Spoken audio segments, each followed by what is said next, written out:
This morning, we're talking about nutrition at the grocery store. Sometimes those food labels can be kind of confusing. Serving sizes, fat grams, calories, all that information.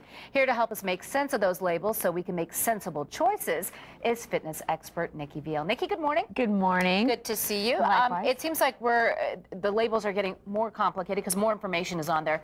What is the most important thing we need to focus in on when we do check the label? The very first thing that we want to look at is how many serving, what's your serving size? A lot of times you may think, oh, I'm doing a good thing, I'm having this trail mix, but if there's 3 servings in the bag and you're consuming the whole bag, you've had 3 full portions at one sitting.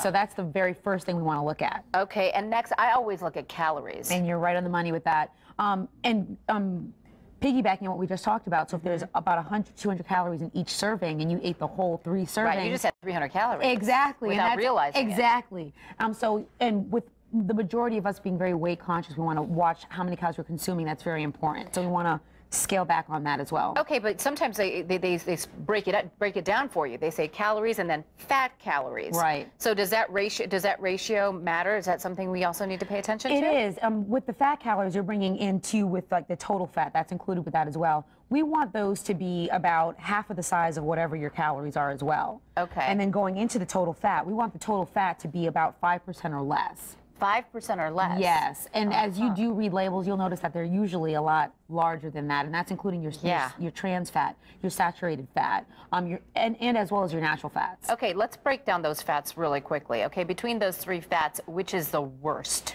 Your trans fat. Okay. We want, well, the trans and the saturated, we want both of those to be 3%. You know, under 5 is a good mark, 3% is awesome. You're doing really, really good. Okay, what's a snack that might have 3% saturated fat? Like, that's still going to be kind of satisfying. Some trail mix will. You can take out some of the chocolate chips. Some of the granola bars will. Okay. And I can put some of those up later too, just to show you that. But those would be better snacks to help you feel satiated and full. Gotcha. Okay, now obviously we're all trying to keep our cholesterol levels under check too.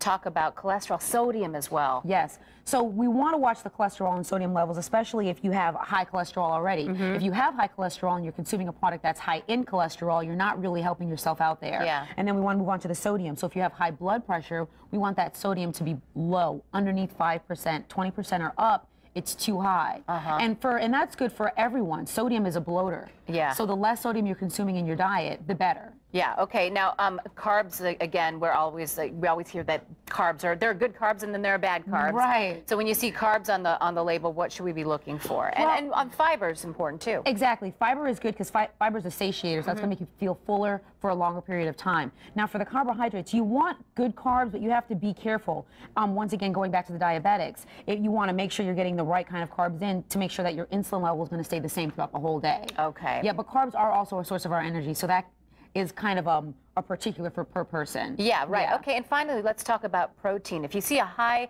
number of grams of protein in whatever food you're looking at, that's a really good sign. That's awesome. You want a lot of protein because protein feeds muscle. Muscle eats that fat. So the more that we get our bodies to produce that muscle, the more our bodies will work against that fat that we want off anyway. Okay, excellent. All right, Nikki, thank you so much for stopping by.